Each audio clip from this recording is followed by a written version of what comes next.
Oi, gente, boa noite. Boa noite a todas e todos.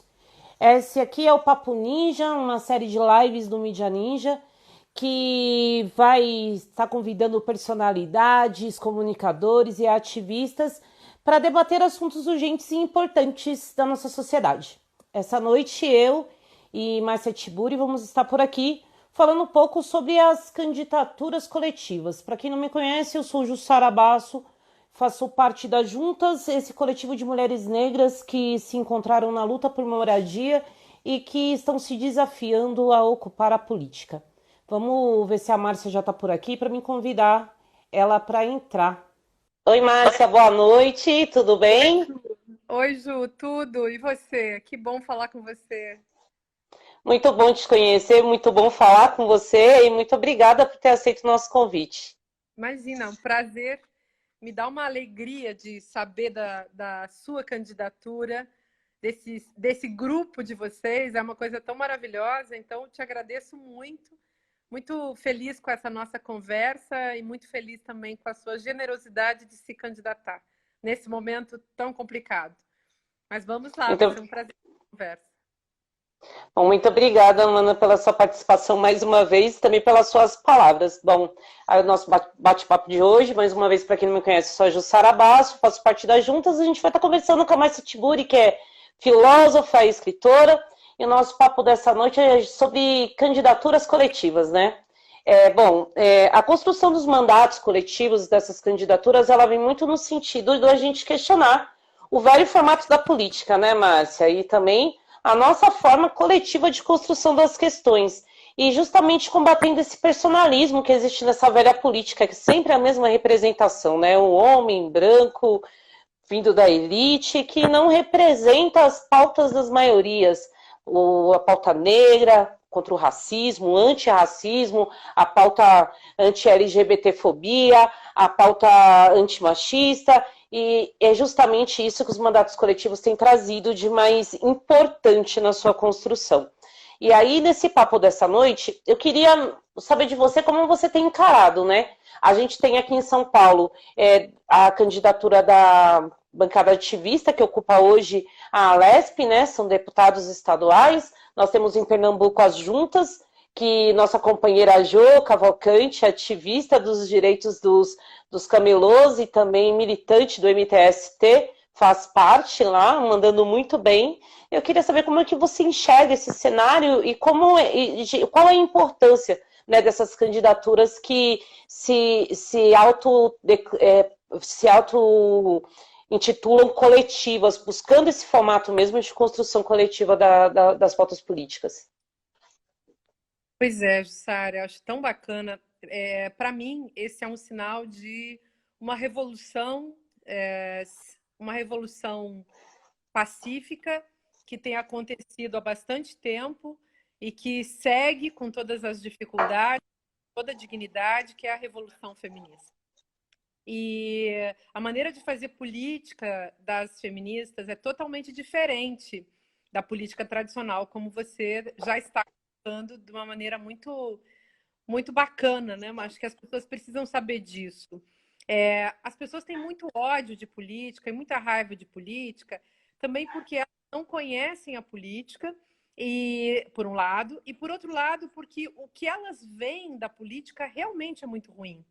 É muito fácil odiar a política, considerando as pessoas que fazem política.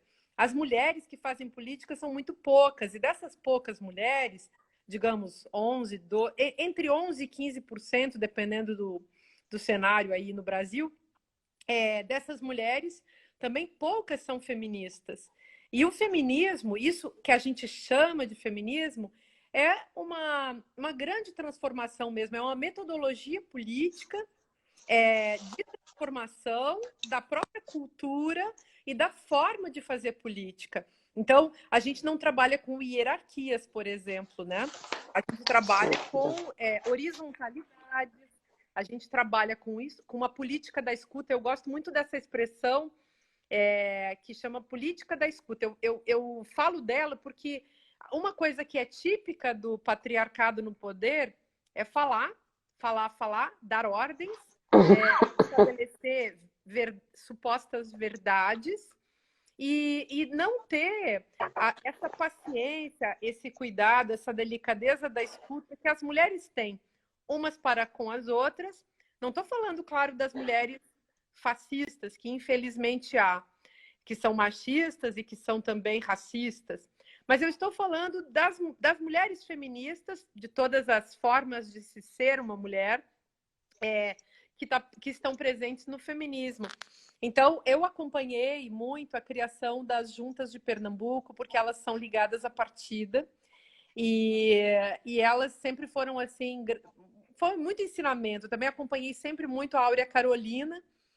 Eu também já fui filiada no PSOL durante bastante tempo, então essas companheiras do PSOL, a gente continua juntas, né, fazendo tudo junto, assim, porque Marielle era nossa companheira. E por quê? Porque a gente sempre acreditou que essa desunião das esquerdas é problema do machismo, não é um problema das feministas. As feministas continuam juntas. Você vê agora, o meu Instagram está ocupado, começou essa semana, ocupado por uma candidata do PT, que é a Tainá de Paula, mas depois haverá ocupação de mulheres de outros partidos. Você vai ocupar meu Instagram, várias mulheres vão ocupar o Instagram. Vai ser maravilhoso. E eu acho que assim a gente também começa a construir outro tipo de unidade, que é uma unidade que supera a desunião das esquerdas. Então, eu sou muito favorável a essas candidaturas coletivas. Eu acho que elas dão um outro significado para a política. Eu acho que elas desmontam essa estrutura do poder coronelista, nocivo, desse poder do barão, né? Do sujeito que acha, coronel, né? Que é o dono do mundo, que é um sujeito constantemente personalista, um sujeito tosco. Então, a meu ver, assim, é o que há de metodologia política mais avançada, mais evoluída, até porque, só para finalizar essa colocação e lançar para você também uma pergunta, eu acho que os homens na política estão muito ultrapassados. E não é à toa que os machistas precisem hoje fazer tanto esforço e usem de tanta violência para poderem constituir e reconstituir essa manutenção do poder que está na mão deles há tanto tempo. O fascismo,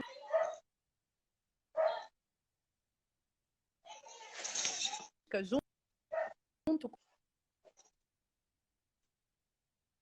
o racismo, já deu todas as provas da sua incompetência, né, no poder, para o seu narcisismo na política, que os homens têm muito, né, um narcisismo tremendo.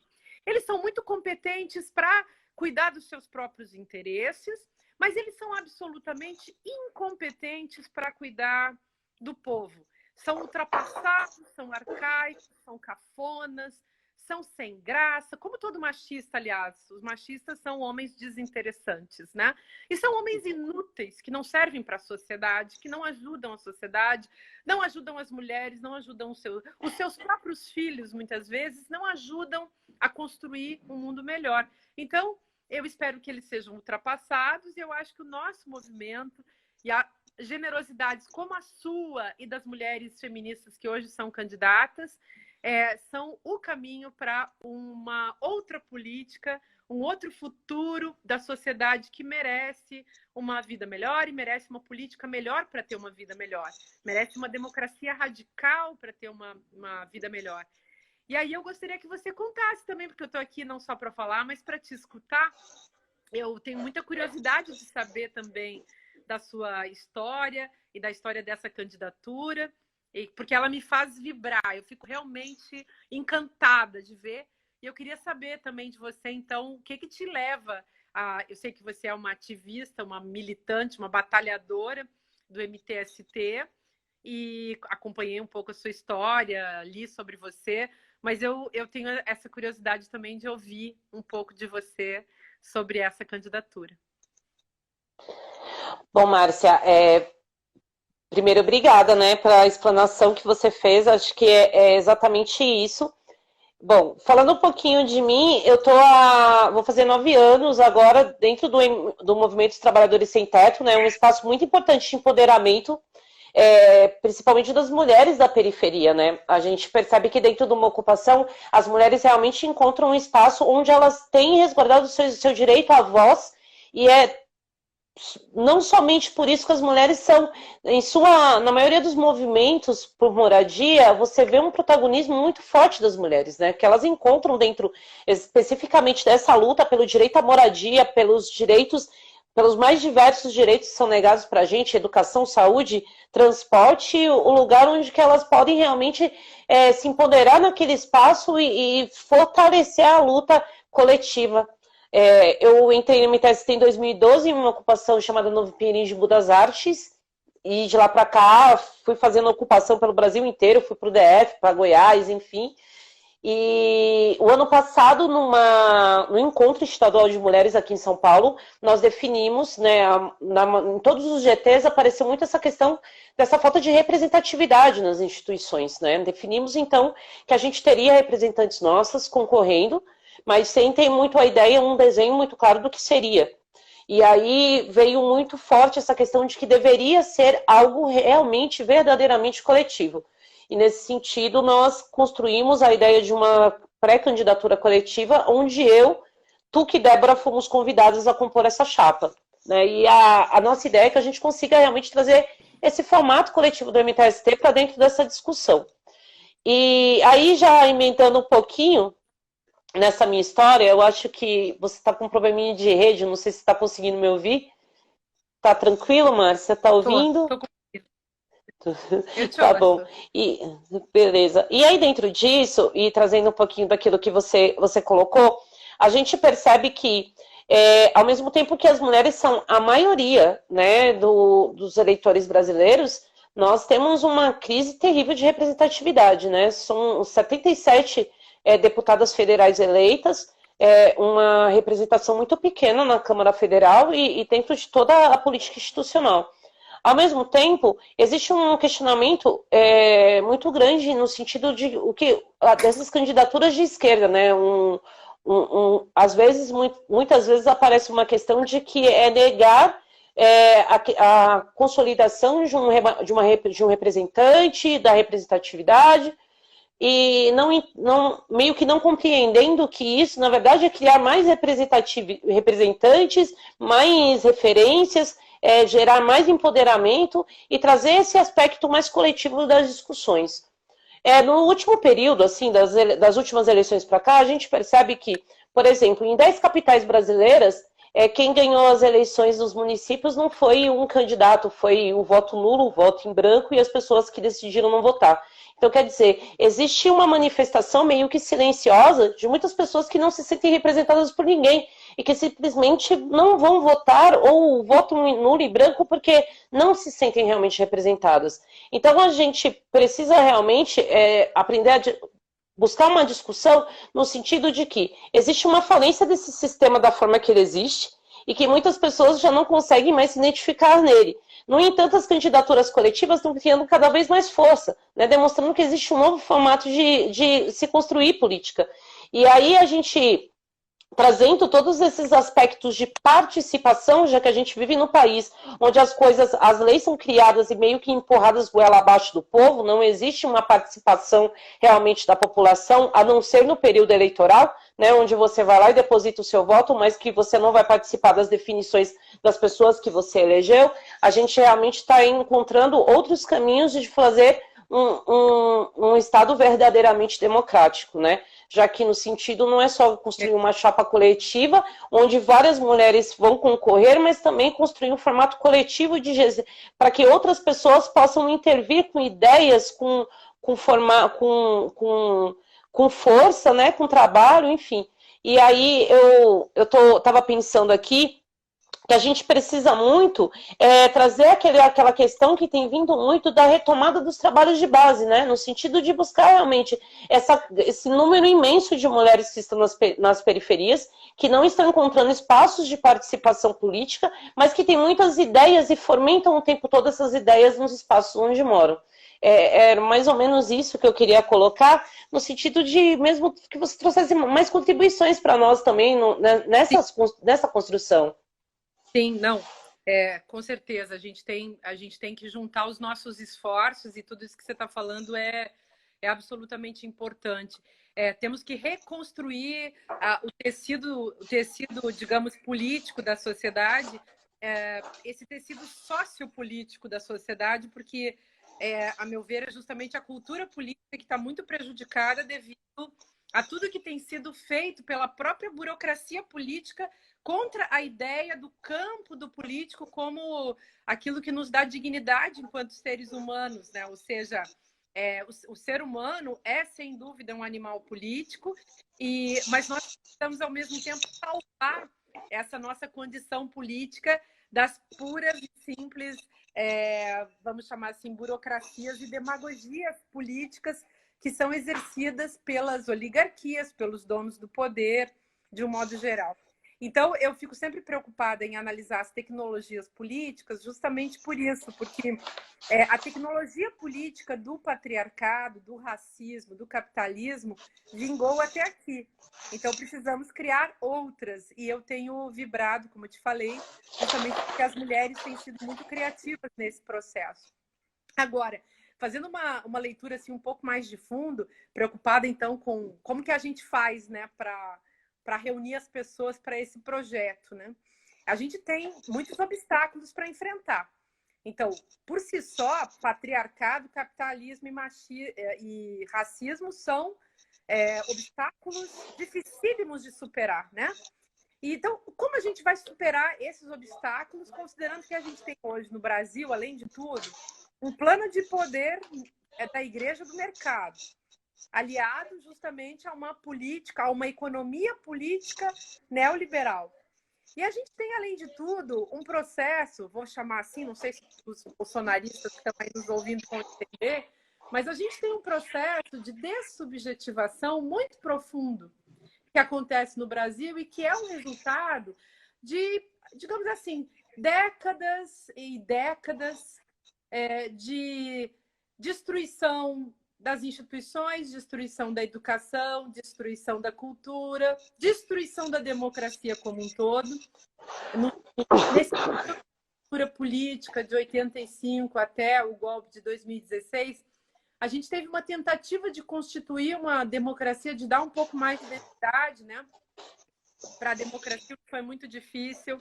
Os governos do PT fizeram o que puderam no contexto de tantos problemas que surgiram, mas tentaram melhorar o país e em vários setores as coisas foram muito bem. Inclusive, a economia, que eu considerava excessivamente neoliberal para o meu gosto, era muito melhor, evidentemente, e tinha outro projeto, incluía a população pobre, que hoje está absolutamente abandonada e lançada ao Deus dará e à morte, ainda mais considerando a aliança que há entre esse governo federal, vários governos estaduais e municipais com a pandemia. Então, o Brasil hoje ele entra também numa catástrofe e no cenário internacional o nível de periculosidade, né, do Brasil é algo que realmente se tornou preocupante e que coloca também o Brasil com problemas não só em relação ao medo que se tem do Brasil como um lugar de contaminação, mas também os problemas que resultam para a economia, para as relações internacionais, enfim, toda a economia que tem a ver com importações, exportações, mas também com a circulação de gente estrangeira no nosso país, né? Então, essa pandemia tem um altíssimo custo econômico e um altíssimo, muito imenso, inenarrável custo humano. A perda humana, a catástrofe humana é imensa e é por isso mesmo que Bolsonaro vem sendo denunciado em tribunais internacionais e corre o risco mesmo de vir a ser julgado por crimes contra a humanidade.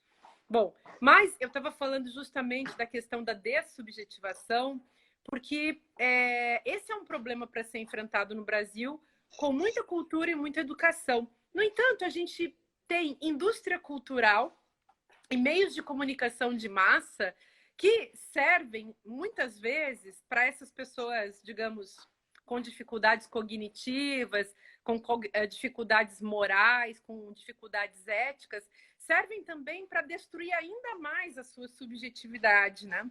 Então, esse sujeito, digamos, esvaziado de si, esse sujeito perdido, né, da sua, abandonado, incapaz, né, de se entender com a sociedade na qual ele vive, esse sujeito sem noção de história, sem noção de sociedade, sem compreensão filosófica do mundo, essa gente, numa democracia conspurcada, continua tendo espaço e são essas pessoas que são capturadas pelos autoritarismos, né?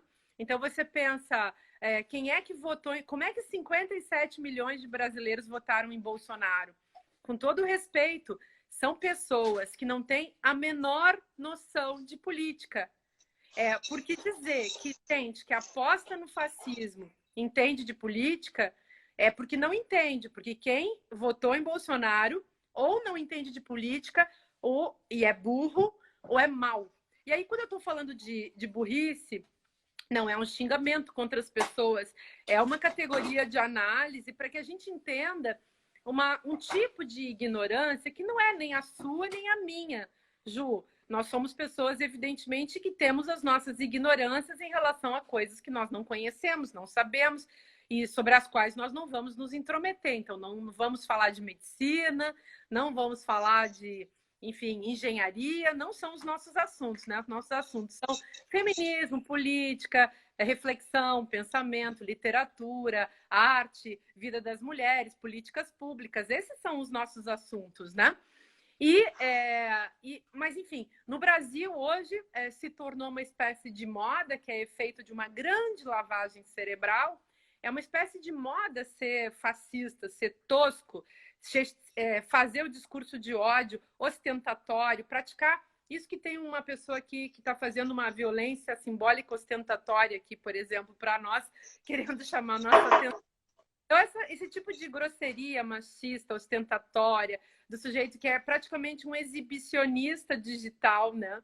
É o sujeito que precisa ficar chamando atenção, fazendo grosseria. Isso aí é um exemplo muito interessante de um tipo, digamos assim, que se tornou comum na sociedade brasileira e que veio à tona, uma espécie de brutamontes subjetivo, né? Esvaziado de si, sem inteligência, sem cultura, sem graça, sobretudo sujeito patético, mas que veio à tona como se ele tivesse saído das profundezas do inferno da política, e ele veio à tona, veio para a luz do dia, para fazer o quê? Já que ele não tem o que fazer, ele vem tentar incomodar.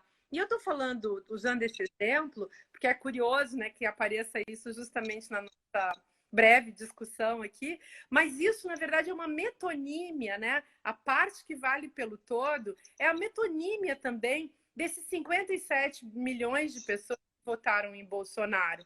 São pessoas que precisam se responsabilizar pelo país que estão criando. Hoje vem aparecendo a figura dos arrependidos, né? Esses sujeitos que dizem que não sabiam que seria assim, mas o que será que essas pessoas esperavam, né? Mentiras, fake news, campanhas de difamação. Você sabe que o antipetismo foi, segundo o que se vem aparecendo também, o antipetismo foi a grande moeda de troca, a grande moeda de capitalização política, a partir de 2013, mas, sobretudo, no pré-golpe até 2018, não só todos os ogros e os brutamontes da política, os candidatos a Hitler se elegeram, seja para a Câmara, Assembleias Legislativas, seja para a Câmara dos Deputados, seja para o Senado.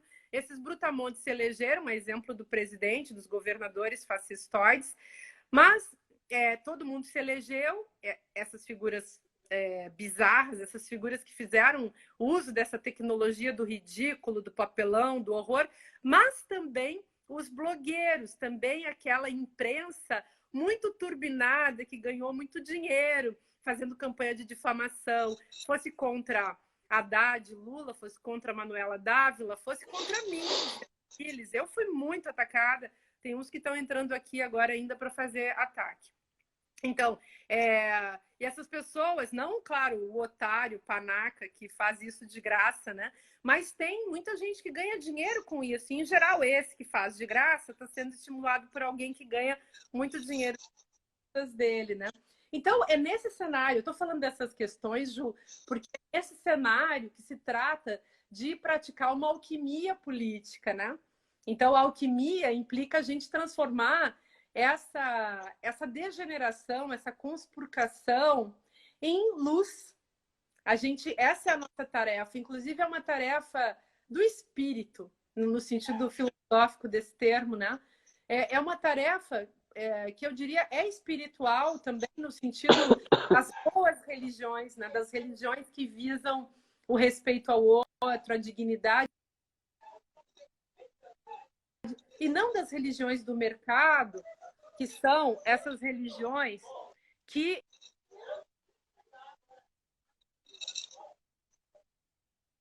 né? Então, se a gente pensar, a perspectiva hoje é a de buscar alternativas a um tipo de política que não nos deu nada, que não deu nada para o povo brasileiro. Um tipo de política que vem acabando com os direitos básicos do cidadão, acabou com a aposentadoria, acabou com o FGTS, acabou com os direitos trabalhistas, de um modo geral, implantou tantas políticas nocivas, acabou com a saúde, acaba com a saúde diariamente. Hoje, olha o que está acontecendo em relação a esse ministro interino da saúde que nunca aparece nem para dar notícia, deixando muito claro que o governo não está em aliança com o povo, mas está em aliança com a matança, promovendo a matança. Então, se a gente pensa assim, o que se ganhou, né? O que as pessoas ganham? Aquele pobre, coitado, bem pobre, massacrado pelo capitalismo, massacrado pelo racismo, massacrado por todos os preconceitos e também por uma política econômica que não favorece, esse pobre coitado desse cidadão que muitas vezes vai defender o seu próprio algoz, vai defender um Bolsonaro, ética terva, né? Bolsonaro e seus assemelhados. Quer dizer, o que fazer também com essa pessoa, que é uma pessoa que tem numa democracia, também ela o direito de votar, embora ela não saiba o que está fazendo, né? E nós sabemos o que ela está fazendo, mas infelizmente ela não sabe. E se ela sabe, e ela é uma pessoa má, ela deveria ser questionada, né? Deveria ser proibido você votar em fascistas, como você deveria ser proibido pessoas mentecaptas se candidatarem e fazerem campanha. Mas eu acho que esse também é o nosso problema. O Brasil, o projeto de poder no Brasil tá envolvido com isso, né? Bolsonaro é só o fantoche de um projeto econômico e político, do qual ele faz parte, evidentemente, do qual ele se beneficia, mas ele é, sem dúvida, apenas um sujeito plantado. Qualquer um que fizesse bem o papel que ele faz estaria ali, né? Só que não tem figura tão canhestra, né? Tão bizarra, tão ubuesca, né? Como ele. Então, esse é o ponto também que eu acho que a gente precisa avaliar. Fazer feminismo e fazer política feminista no Brasil hoje implica você estar lutando contra um fascismo bastante mais bizarro do que aquele que assolou a Europa e que exterminou milhões de pessoas marcadas justamente por preconceitos, marcadas com o estigma da minoria política, né? Que no Brasil também está em voga, e que você tem razão quando você fala isso, né? Quer dizer, nós somos maioria, as mulheres são maioria, as mulheres pobres são maioria, as mulheres negras são maioria. Como que as mulheres se deixam levar? Como que as mulheres não estão ocupando? Muitas vezes se deixam levar por esse poder bizarro, assustador, destrutivo, né? Que eu acho que esse é um ponto para a gente sempre discutir. A gente tem uma outra forma de fazer política e outros paradigmas, né?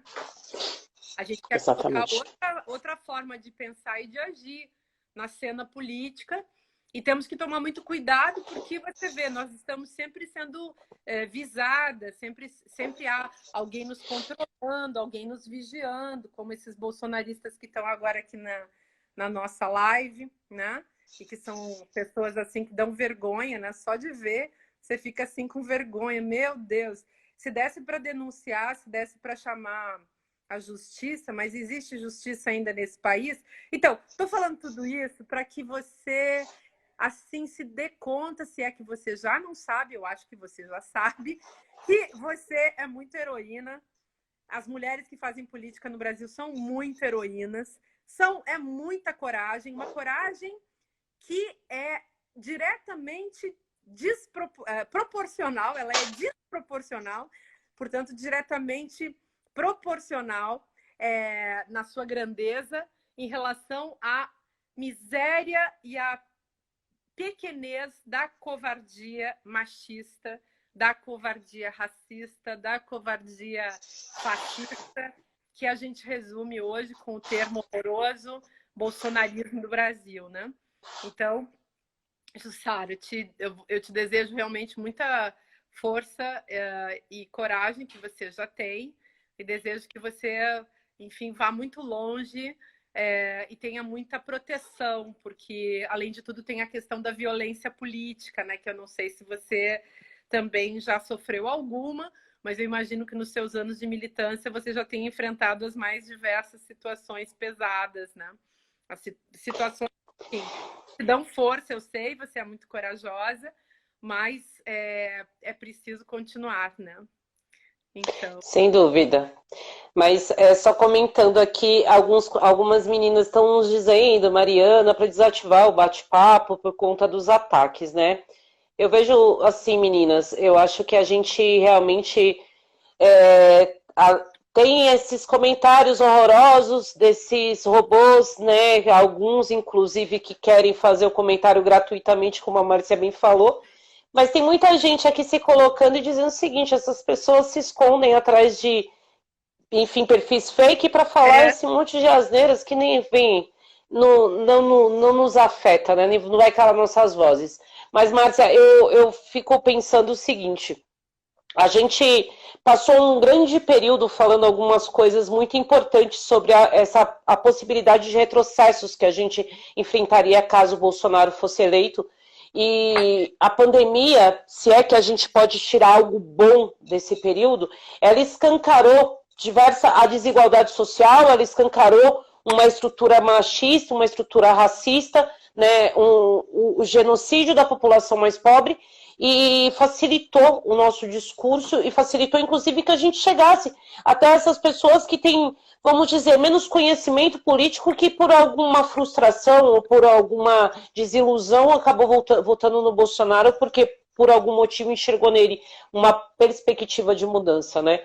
E agora, quando a gente olha o nosso país, a gente percebe que uma crise que vai se aprofundar posterior a essa pandemia, diante do fechamento do comércio, diante da crise econômica que vai se instaurar no mundo inteiro, que nós vamos ser, sem dúvida nenhuma, muito atingidos, a gente começa de novo a buscar algumas questões que a gente já vinha dizendo há muito tempo, né? Que o fim do Minha Casa Minha Vida e o fim dos investimentos na construção civil, que diminuiu o número de empregos e também só potencializa mais a crise, que a retomada desse programa habitacional tão importante para o país seria uma forma também de novamente abrir o mercado de trabalho, né, que as pessoas pudessem trabalhar e sustentar suas famílias, os investimentos no SUS, que já vinha sucateando a saúde pública há anos e que agora a gente está sentindo na pele o reflexo disso, né, porque a saúde pública está em falência muito antes da pandemia chegar. E outras tantas questões, né? O fim da distribuição de renda, os cortes do Bolsa Família, a própria reforma da Previdência e tudo aquilo que sempre está atingindo as mulheres mais pobres, as famílias mais pobres, quem está do lado de cá, quem está na periferia.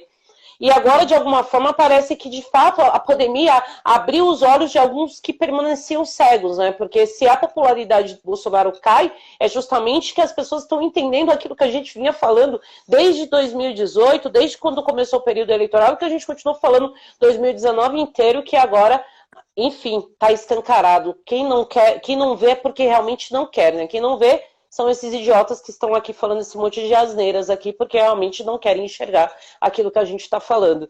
Então, assim, o enfraquecimento desse governo é o fortalecimento da nossa luta e o fortalecimento das nossas vozes, né?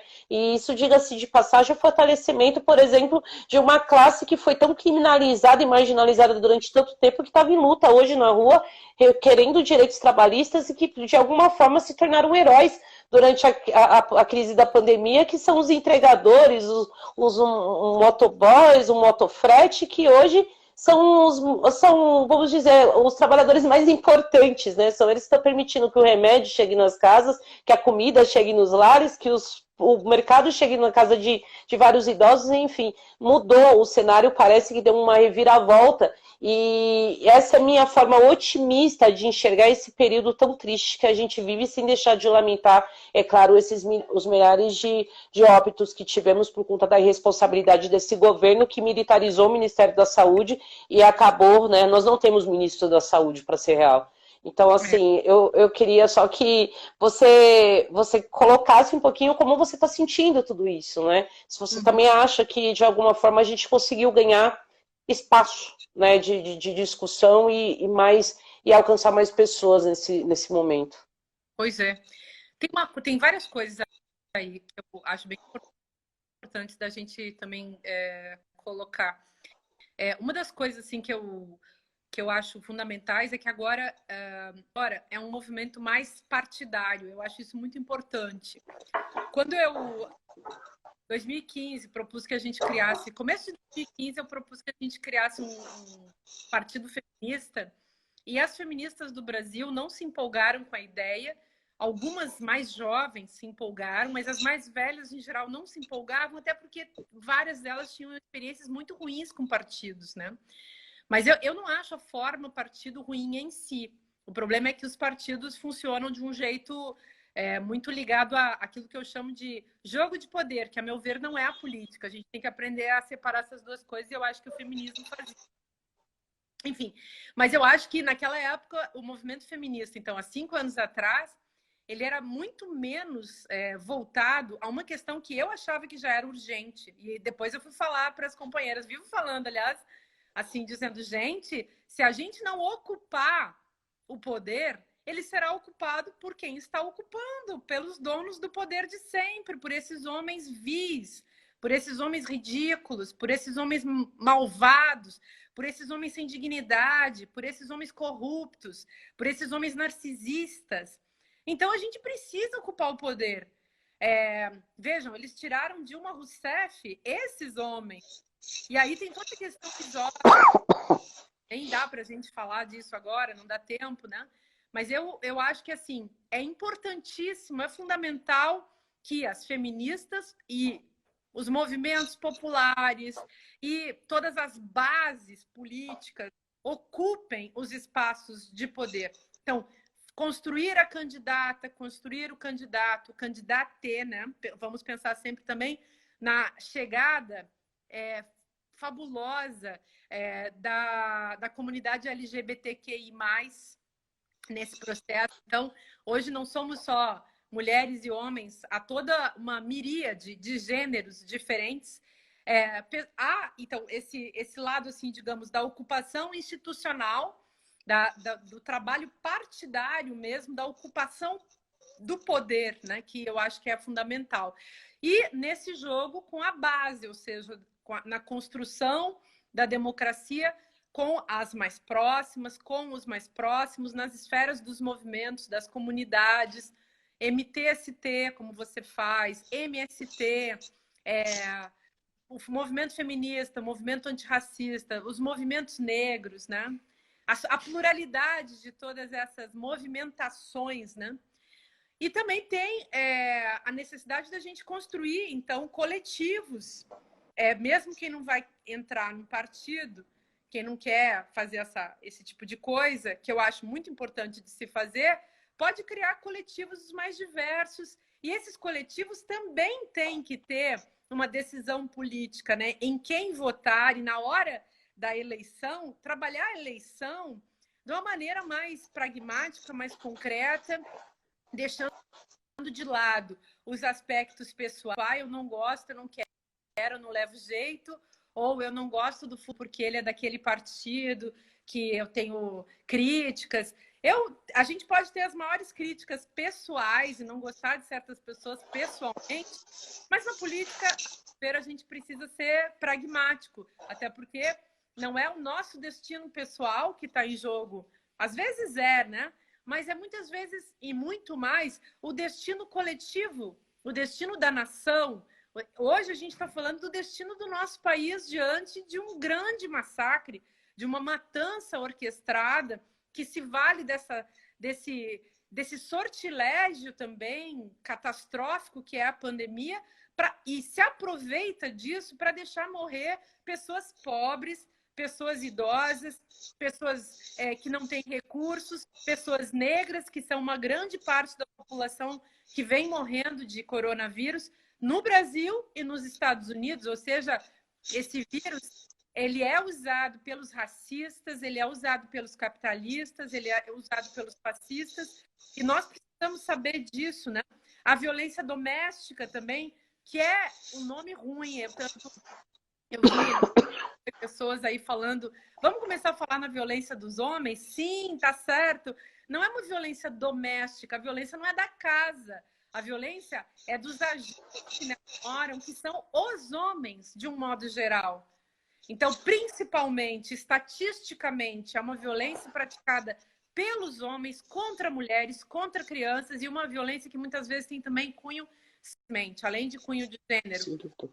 Então, eu estou falando dessas coisas porque acho que a gente precisa também oferecer assim, um desenho, né, da situação para que a gente possa sair dela. E para sair dela, no caso do Brasil, muitos esforços, mas eu não vejo saída, senão, de um lado, capilarizar por baixo justamente a esfera, a sociopolítica da nossa sociedade. Então, fazer política com os mais próximos, as mais próximas, fortalecer as bases, trazer mais gente, né, para produzir hegemonia. Então, quanto mais gente no nosso feminismo, quanto mais gente no nosso racismo, no nosso antifascismo, melhor. Quanto mais gente se dando conta da sua condição de trabalhador, de trabalhadora, da sua condição de gênero, da sua sexualidade, da sua questão racial, é absolutamente fundamental. E, por outro lado, é importante derrubar Bolsonaro. Bolsonaro precisa ser deposto com urgência, em nome da democracia. Bolsonaro é um agente nefasto do poder, tem prejudicado o Brasil em todas as instâncias, internamente e externamente, já deu todas as provas de sua incompetência, de sua incapacidade, inclusive cognitiva, inclusive moral, inclusive ética, de ser um presidente de uma república, de uma república pequena já seria um problema, mas de uma república continental, o Brasil, é ainda mais grave, porque e de uma república que tem também um lugar especial no mundo por ser a maior parte, não, a grande parte, pelo menos, da floresta amazônica está situada no nosso país. Então, enfim, é uma população imensa de gente que não pode de jeito nenhum. E eu acho forte. Mas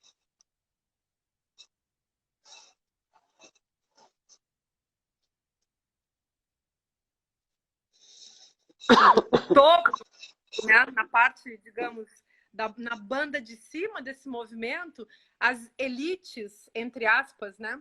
Essa gente grossa, cafona, ignorante da burguesia brasileira que só pensa em dinheiro e só pensa em se dar bem, só pensa em viver sua vida cafona, sua vida drogada, sua vida estupefaciente, sua vida patética.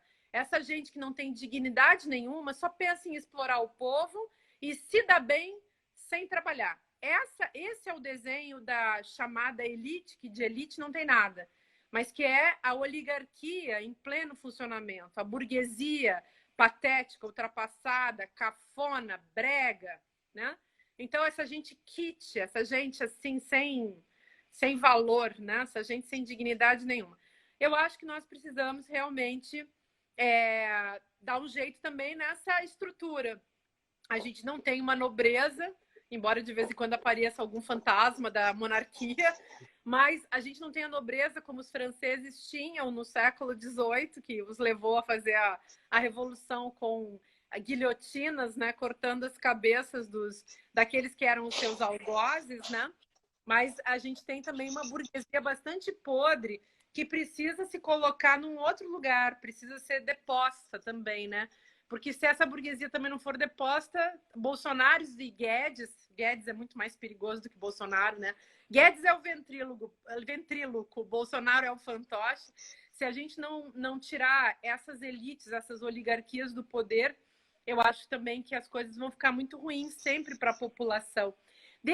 Eu não sei se a gente tem tempo, mas assim, dos muitos comentários interessantes que apareceram aqui, teve uma pessoa que agora eu perdi, porque mexeu aqui nas coisas, mas que ele fez uma pergunta dizendo assim, por que os pobres se identificam tanto com seus algozes, né?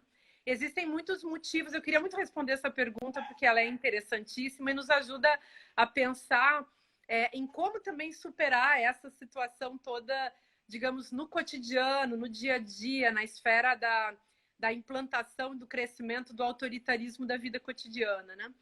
Então, a gente entende assim, vou tentar responder como é que funciona a cabeça ou a perspectiva mental, né? A produção de linguagem, a produção epistemológica, digamos, as voltas epistemológicas que o sujeito dá na sua cabeça para ser um negro racista, uma mulher racista, um pobre capitalista, né, coitado, de ser escravo e se contentar, né, com essa situação e defender ainda aquele que o ameaça e que o submete, né, que o humilha.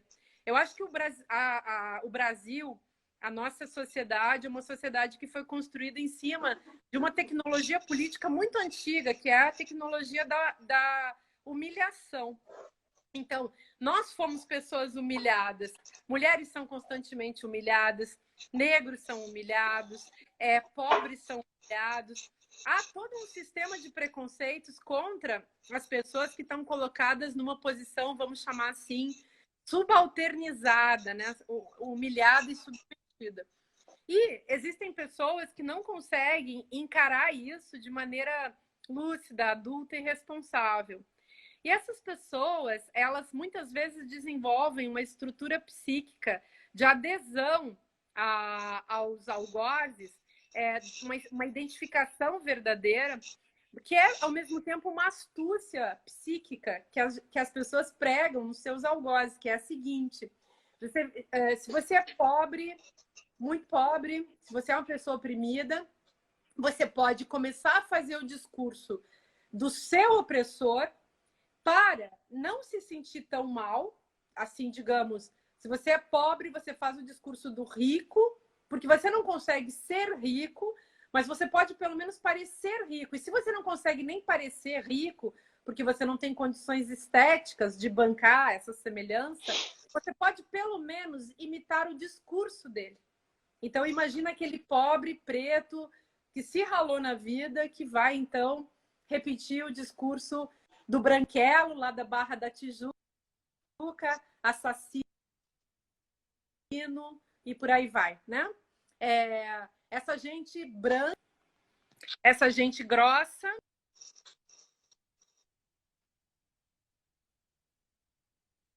gente cínica, que faz um discurso de ostentação da violência, né? É uma violência ostentação, né?